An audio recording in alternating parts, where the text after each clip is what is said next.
Vous écoutez le podcast du marketing, épisode 214.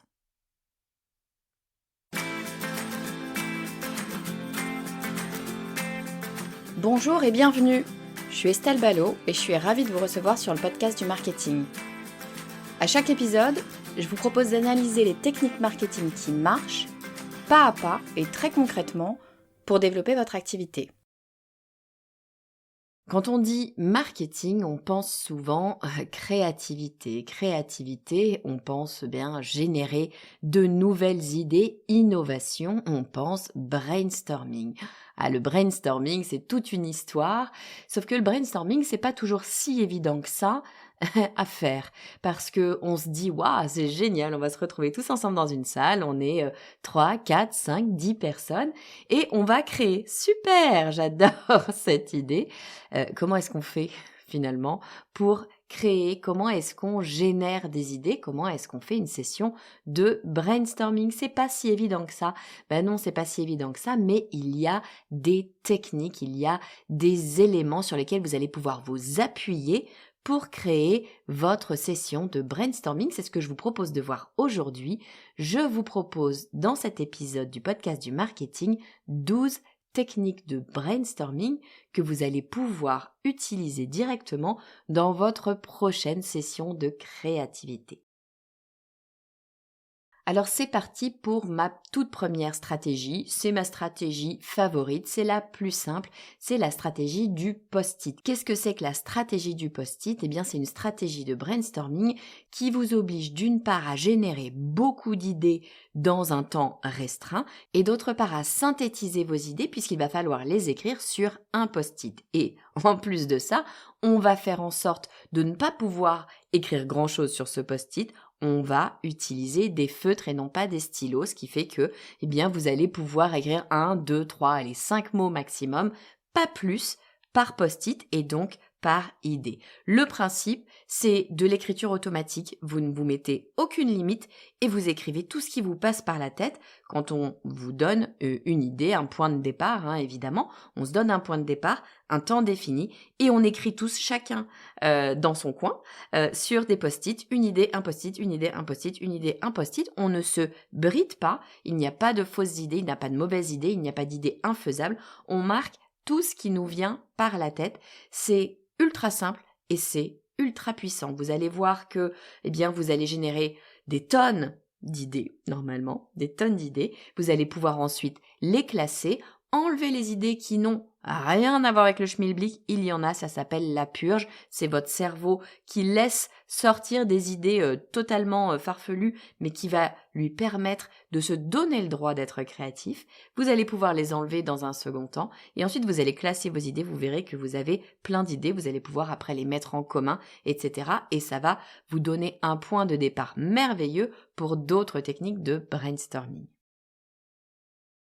Deuxième technique, c'est la technique de l'étoile. Alors le principe de la technique de l'étoile, c'est d'aller creuser une idée. Donc là, on part d'une idée ou d'un projet ou de quelque chose qu'on veut améliorer, créer, changer, peu importe.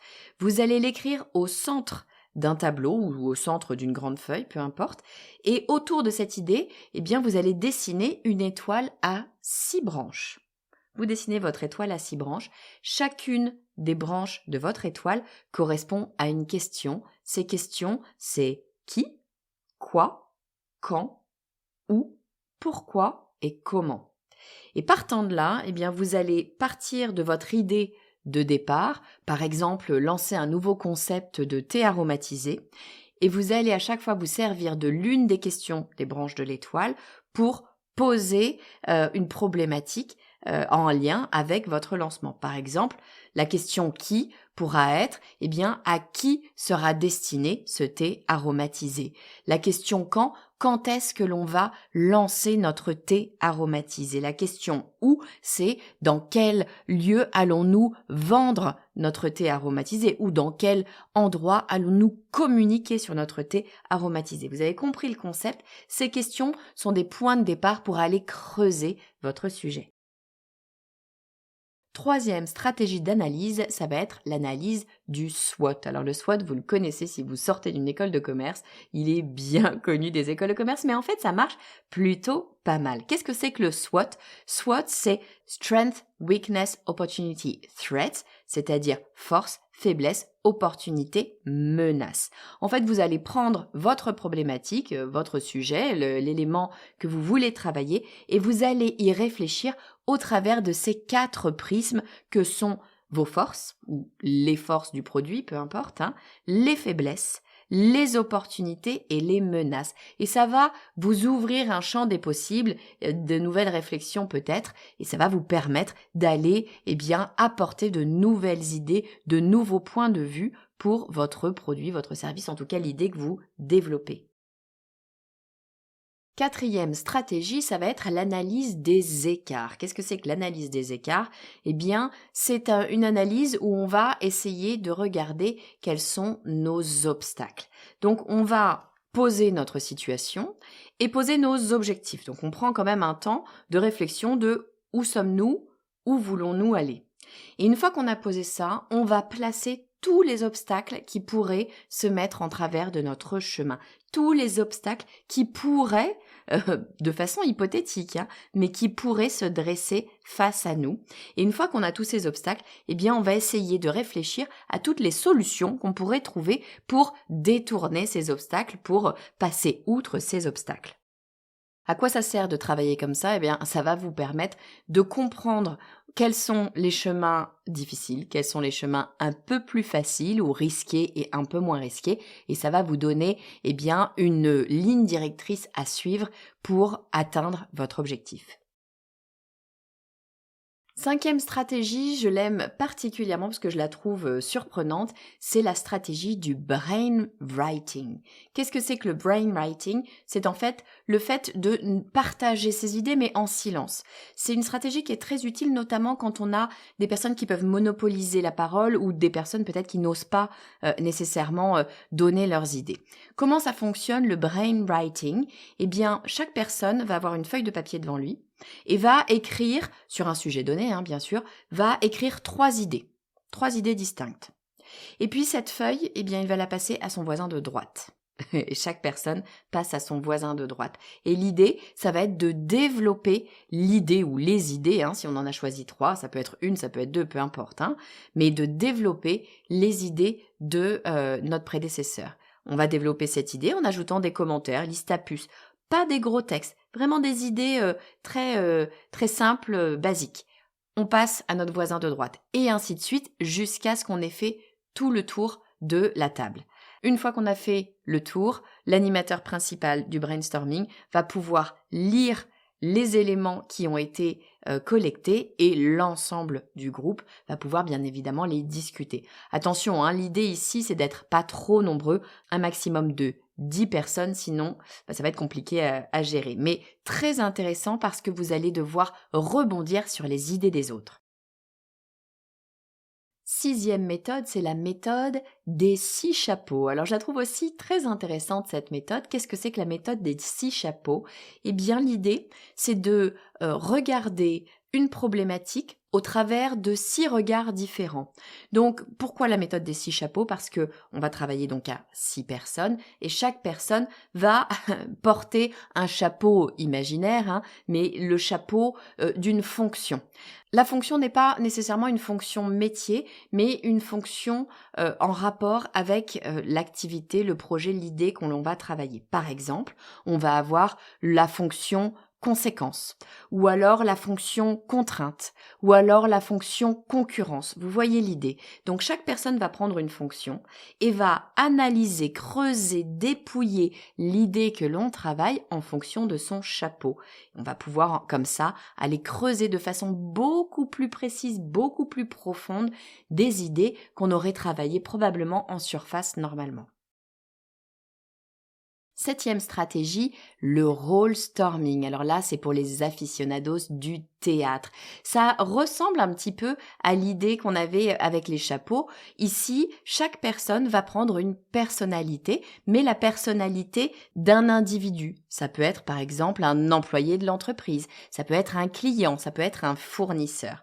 Là, on est vraiment dans l'action en lien avec notre activité, bien sûr. Chacun va aller développer l'idée en fonction de son rôle et va aller développer une scène, quelque chose qui pourrait se passer en fonction de ce rôle-là. Ça va nous permettre de regarder les choses avec un regard parfaitement différent. Bien évidemment, un client ne va pas regarder votre produit de la même façon qu'un fournisseur, de la même façon que le PDG ou de la même façon qu'un employé. Très intéressant d'avoir ces différents points de vue sur une même problématique. 8e stratégie, c'est la stratégie de la visualisation. Alors là, c'est beaucoup plus méditatif, on dira. L'idée ici, c'est que chaque personne puisse imaginer le produit, l'idée, peu importe ce qu'on est en train de travailler. Ça marche très très bien, notamment pour des éléments de design, parce que c'est évidemment très visuel. Comment est-ce que cela fonctionne ? On va poser une intention. L'intention va être, par exemple, si je reprends notre exemple du thé, de créer le packaging de notre thé aromatisé. Donc, chaque personne va fermer les yeux et penser au packaging du thé aromatisé. Le groupe rouvre les yeux et discute des visions qu'ils ont eues, puis ils vont refermer les yeux et penser à un élément plus précis. Là, c'est pas le packaging en général, c'est la pochette dans laquelle le thé va se trouver. À nouveau, les participants ouvrent les yeux et discutent de leur visualisation. Ils vont refermer les yeux et là penser à un autre élément, par exemple la petite étiquette qui est au bout du cordon du thé aromatisé. Vous comprenez l'idée, chacun ferme les yeux et visualise ce à quoi il pourrait penser et partage ensuite avec le groupe. 9e stratégie, c'est la stratégie du « et si ». J'aime beaucoup cette stratégie parce qu'elle permet toutes les fantaisies. La stratégie du « et si », c'est de regarder notre problématique sous différents angles et des angles qu'on ne rencontrera pas. Typiquement, on va se dire « et si ça se produisait en 1852 ?» Et si notre produit était vendu dans un autre pays ? Et si nous n'avions pas 2 bras, mais 3 ? Vous imaginez tous les « et si » possibles, ça permet d'ouvrir notre créativité et de faire jaillir des idées auxquelles nous n'aurions pas pensé.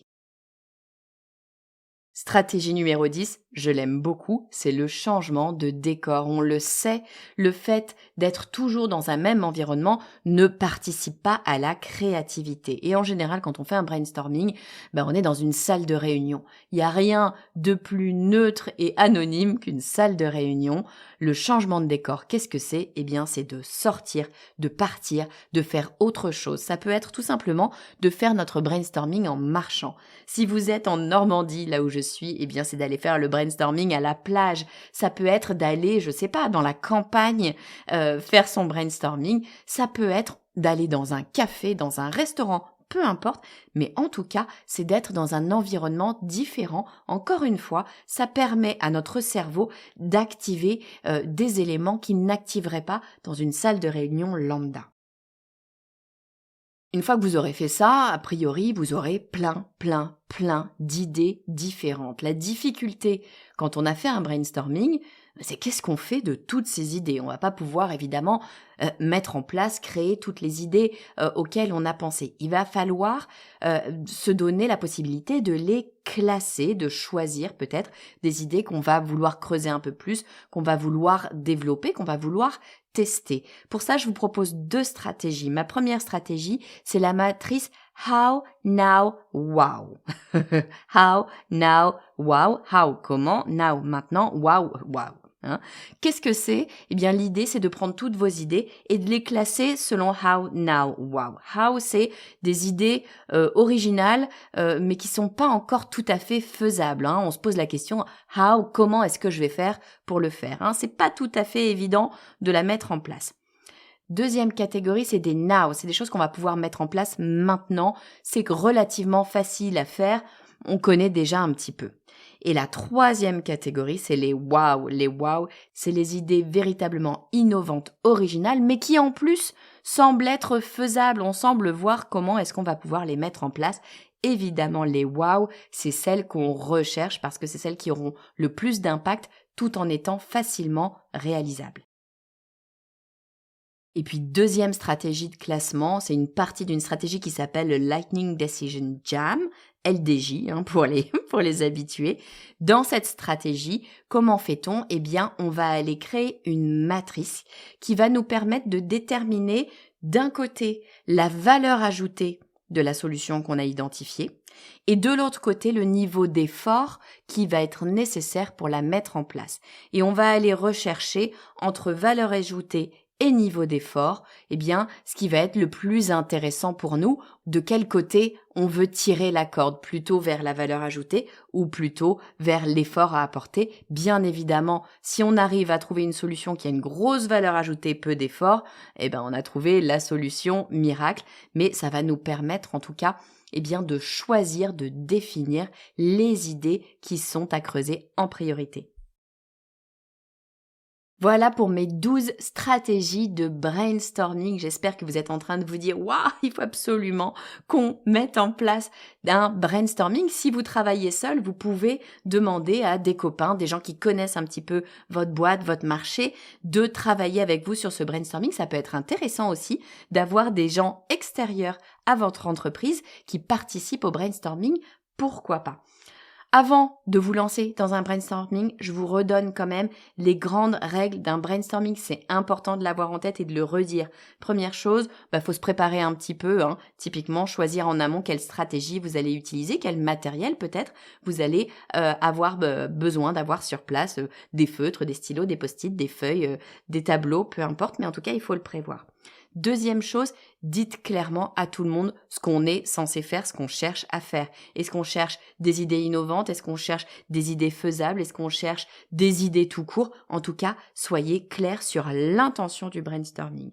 Troisième chose, accueillir toutes les idées, quelles qu'elles soient intelligentes, faisables, pas faisables, farfelues, nouvelles, déjà faites, on s'en fiche, on accueille absolument toutes les idées. Quatrième chose, inclusion. Évidemment, l'espace du brainstorming doit impérativement être un espace sûr. Tout le monde doit se sentir absolument à l'aise pour partager. Il ne doit y avoir aucun jugement à aucun moment. Cinquième règle, sortir absolument des sentiers battus. On est là pour faire preuve de créativité, donc ouvrez vos chakras et lâchez-vous.